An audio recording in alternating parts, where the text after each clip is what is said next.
and district yakambopinda last time. Yakasikwa pakuzi big yauye nemburi. Kama wale. Sasa huko mwacho wale. Mawera wale baba. Isusu takanzi tuoyana sabuku aripo. Kwa mwacho wale. Ndakanzi kuti kuishe sechamando. Ndakutenda nyamugumura. Uri pisa sechamando. Andisi kuziva. Asaka tori wewe.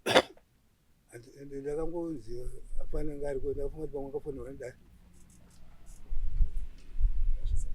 Imakazi kuda isise nyamando nani? Ndarutendo nyamugumura. Rutendo uripi? Rutendo ndakasiya mafoni namba yake ndikamufonera akati kwaari kure. Aiwa. Amutauti munhu akati kwaari kure ba. Iye munhu aruzwa ndine nyaya tamudaidza kudaro. Kure kwaari ndekupi? Zimbabwe munomu.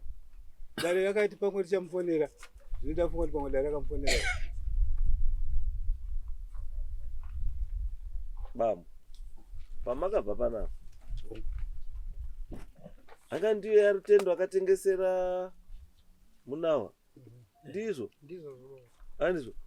Munawa ndiwo waonekwa akufenzwa neawa. Andizvo. Asi paine tsamba yakanyorwa naishe Sanyamandwe kuna sabhuku. Ndizvo. Aripi sabhuku wacho handisumuona. Aripo. Ngawe. Saka ari kumira sei?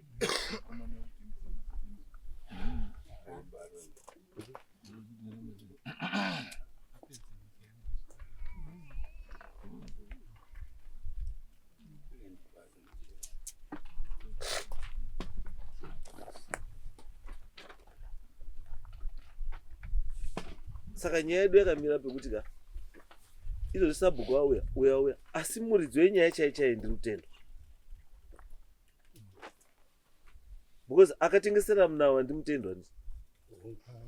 Ndi Rutendo ka? Imi ndi madzima ndi. Ndi madzima wangu. Yes. Iwo madzima akatezwa ndi Rutendo futi. Ndi Rutendo. Yes. Saka manje munouya kudare kwacho Rutendo wacho pasina nyaya inopera sei. Ngocha toda kuprove akati kuti Rutendo yakatengesera ndeyake ere. Because sabhuku anotaura kuti yakatengeswa na Rutendo haisi ya Rutendo. Asi ishe uri kuti ndeyani? Ndeya Rutendo. Ndosaka ndatika ishe afanira kunga ndakati ishe ngauya.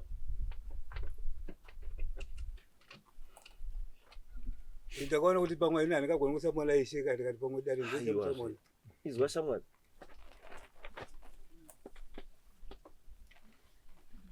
Iwewe ndiwo nenyaya. Dare rino harina nyaya. Andizvo. Ane basa rekunotora mboo dzekuti akusapoti iwo ndiani. Because in this case ishari kuya muno mwezi witness ka. Witness yako ka. Haisi witness dare. Ipapo ndo batsa kuziva ishe ndakafunga kuti pamwe dare ndo ichati ishe Sanyamandwe. Aiyo. Isu sakangoti enda utore ma witness aya. Ishe Sanyamandwe na Rutendo. Because ishe panapa akanyora tsamba yekuti sabhuku endai mogurire munhu maererano nemugano watakadi watakapa anodzani zviya anzani Simba Nyamugumura. Ndizvo akanyora tsamba achiunza kuna sabhuku kuti endai patakaronga paya kuti mupe Simbani takareceiva mari yatakareceiva 300 yakabhadharwa Simba Nyamugumura. Ndizvo ka? Yeah, ndizvo. Maererano necompensation yechi yestand ndiyo. Ndizvo ka? Ndizvo. Yes. Saka ishe anobuda sei munyaya ari yakanyorera sabhuku tsamba.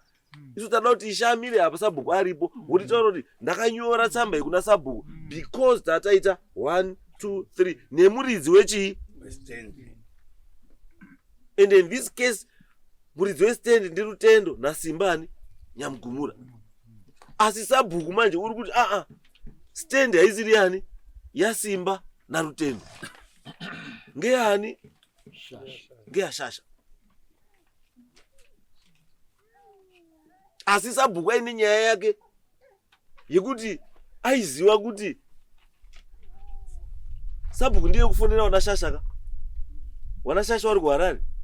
Kuti pane zviri kuitika kupi? Kunoku. Nzvimbo yakutorwa. afonera wanashasha kodi kokuya at the same time sabhuku yeye umwe chete ari wanashasha nzvimbo yakuti wakunoku ari kubhadharisa futi munawa development level yekudevelopa chii panzvimbo isiri yake. Saka chatada kuti munze Ishe nasabhuku tada kuprova kuti pakati pasabhuku naishe mbavha ndiani, tsotsi ndiani, akaita zvisiri pamutemo ndiani. Then tobva tatiziva kuti stand ndiani. Because in this case wanashasha hawana kana chekutaura. Because wakangodaidzwawo kuti uyai nzvimbo inyatu handizviri. Wakangodaidzwa akadaidza ndiani? Ndisabhuku.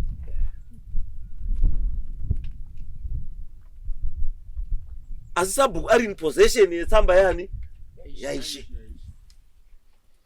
And same sabhuku yeye ari kubhadharisa munhu yaari kuti hafanira kunge aripo muchero.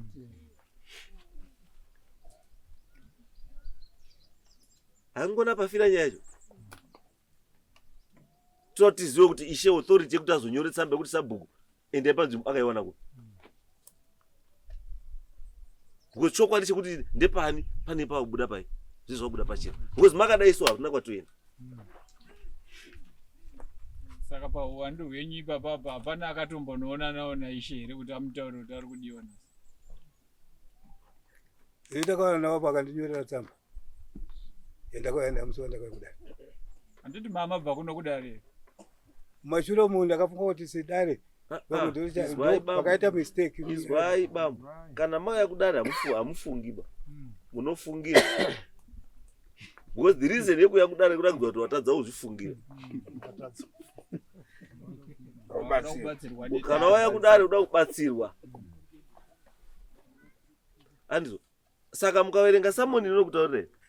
Paunoya kunyaya yako uya nezvese nembowo dzako zvese zvinoita kuti nyaya yako iite sei ireruke ipere. Patini mamusi kuita izvo. Kwandiri manje the fact yekuti kana mukuya mudare muchitaura kuti tendo wati ndiri kure. Kwandiri isaini yekuti she is guilty.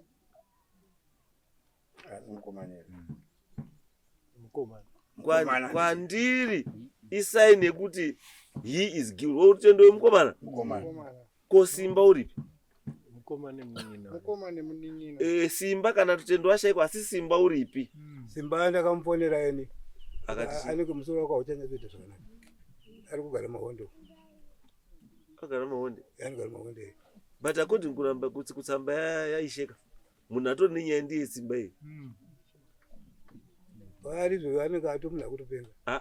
Makaona nei mimi kuti musoro wake wakuita semunhu anopenga. Asi undipaonera. Anoita zvemateka. Simba muchukunja hivi.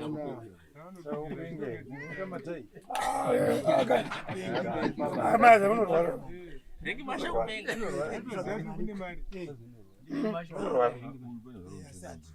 Unorwara simba. Ngatite so tingato waste time. Ili harina kukwana badare. Tindada ndikamusesa Saturday. Ende muite make sure kuti the anzani uyano yapana. Isaidha simba kana tani utendo. Naishe sanyamando. Ngauye pana Saturday. Wasaka uya waniyo wawo. Takungoita judgment based on zvatikudini. Zvatirikuona. Because pakati penyu pane pana rent barona. Pane arikuti atsika yekutengesa lenda. Pakati penyu apa pane arikutengesa lenda. Obazoda kuita chinakira. Pane malend baron apa. Pane malend baron. In the area yamutaura iyo ye DC kuGMB uku kudzika kwanya munokora pese ipo papa. Pane pamakomva uku. Kwese kundikuona hangu dzimba dziri kuwakwa makutoita kunga makusakubva. Kutoita 150 by 150, 200 by 200, 600 square meters muruzevu. Tikuona iyi. Imwe itori 30 by 20. Saka anyway, ngatisangane Saturday tipedze nyaya Saturday. Saturday musakaya nezvinhu zvenyu bambo wana kuti kutaura. takupa judgment. Ndikuti this is the last chance that I'm giving you. Alijaza kushuka kwa mambo sacha mati. Chaizvozvo narutendeyo kana simba wacho kana kupenga kana kwanisa kusvika nokupenga kwake. I don't know. Ndoda I said simba kana rutendo pana. Because what I want to do is to prove ownership. Haipuruvhiki kana vanhu vacho wamuruti ndiwo waridzoicha wachiri ndiwo hawasipo. Kwane munharaunda vagona kuprova. Who are the original owners of this land? Vananyamugumura varipinda papi, vanashasha varipinda papi pastand 1. Community yakatenderedza vari kuti kudii. Boza ugare in isolation ka community. Ubana 73 vakapuwana baba. Vakapuwa ndiwanani original. Ndopatakangosvikira. 73 chibva kwanyamukwarara. Uchibva kwanyamukwarara. Tangobva tisina nasabhukwa. Alright, saka ndo pane Nyamugura akazosvika akazopinda muneighbor. Saka kuramba achingopinda. Aiwa, kusvika isusu tiri kuti ineighbor handiti anoramba achingopinda. Ndizvamuta but kune two cases ka. Oh, it's not one. Kune yamunawa. Kune yamadzima. Same state. Ndizvamuta aripota nyaya handimi ndimadzima. Madzima ndiye ataura kuti ndakutorerwa land yani yangu nana shasha. Ine tinoziva kuti sei imi mwana shasha makanyara nawo. Pakaiswa munawa mamuriko. Pakaiswa madzima mamuripo. kusvika vakapedza. Why now? Takauya 2019 patakanzwa kuti madzima akuvaka ipapo Kumunawa. Munawa handizoti wakauya zvarini, but patakamuaproacha Munawa akati ndingoisa temporary handisi kuvaka. Achisa temporary pai. Kana mati makuuya ndinobva zvangu. Aiwa, aisa temporary pai. Sitandiani Edmo Shasha. Because haungati kaiwe shamwa dombo waka wangu temporary yangu munda mako. Ndisina kukumbira. Iwo osiya ndichiwaka. Kuti ndoda kwaka temporary munda mako. Iwo what it's okay. Woto waka 5 room house. Temporary munda mako. Woto badara mtero. Munda mako. Iye munhu ati temporary. Because aifana nga akakumbira ndi uyu achikumbira kwa muri. But hamuna kukumbirwa. So it means pane akakumbirwa, pane munhu ari pakati apa. There is an invisible person ari pakati apa, pane munhu aripo pakati ari kutamba mabhora apa. Ndio toda kutsvaga kuti the invisible person ndiani uyu asiri kuoneka ari kutamba mabhora pakati apa ndiani. If you are not aware, anditi saka akazviita ndiani. Ndizvo zvatiri kutsvaga izvo. Yes. Ndofunga baba wacho ndauya nawo wari kuti hanzi wakati wari kuwaka temporary makati uzoenda baba wako wari apo. Nezuro chaiwo wanga wari kutochera mapaipi ekuti mvura iiswe, saka handisi zuva rizvimbo. Izvo zvemapaipi kana nyaya enda kukoti ka you stop. Unomira zvese. Sabhuku ata sei? Ari kuwadaidza kuti uyai. Kuti uya mudi. Kuchera kudzikisa mapaipi, all the programs dzinonga dzichiitwa mucommunity. Zita. Aiwa. Kana nyaya iri kudare zvinhu zvese zvinostopa hapana munhu kusvikira nyaya yapera. Kana makutoti muri kuenda muchiita izvo muri kunoita futika, it means kuti makuzvidza dare. Makutozvidza dare. Because nyaya iri kudare woenda kupa instruction yekuti cherai kuwakadyiwa nenyaya. Udzipura mapaipi. Uchadzoka here uchataura wanhuwa kuti dzipurai mapaipi.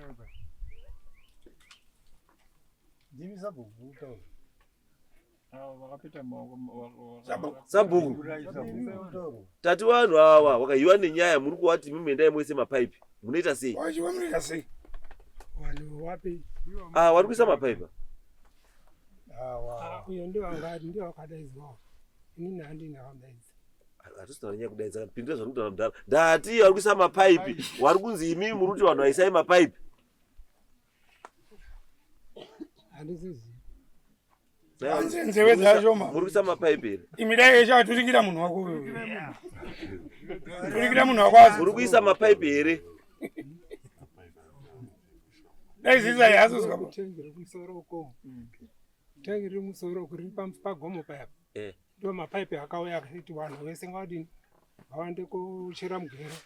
Vachera mugero. Mande tingati kwenda kujoina. Mande iprogramu yakanaka tiri kuiziya yaMP handiti. Asi munofura here nemapaipi mumunda memunhu musingakumbiri kana kutaura. Haisisi ati mamutema obvumi. Saka muri kuita sei, muri kuchera sei mumunda mevanhu? Utaura kuti munda muri kucherwa. Munda uri kudare. Wasuchera mumunda saka muchera mumunda manga. Ndikati baba wacho vari vanzi vakati muri wakatemporary. Usati kuiste nyaya. Dzokanyaya ndiwo wataura nyaya yemapaipi.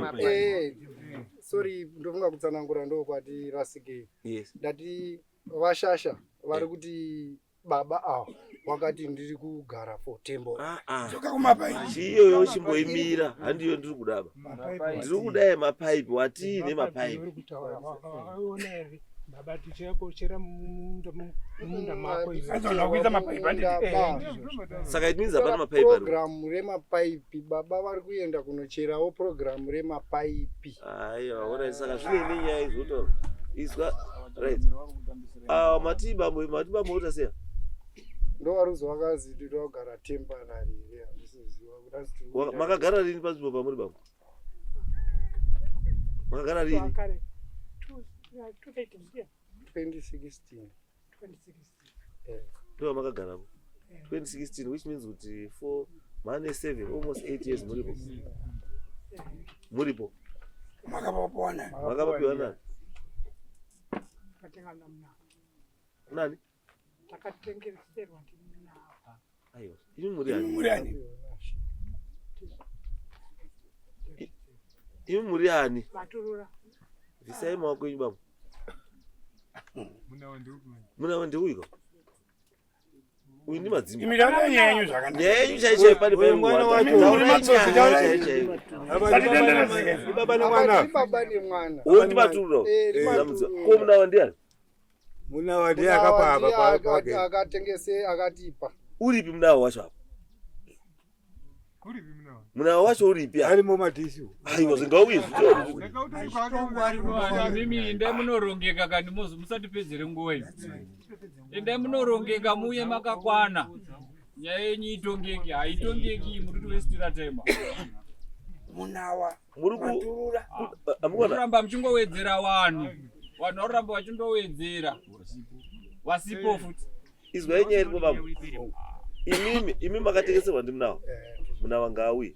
Imi makatengeserwa ndi Rutendo. Nasimba ngawauye.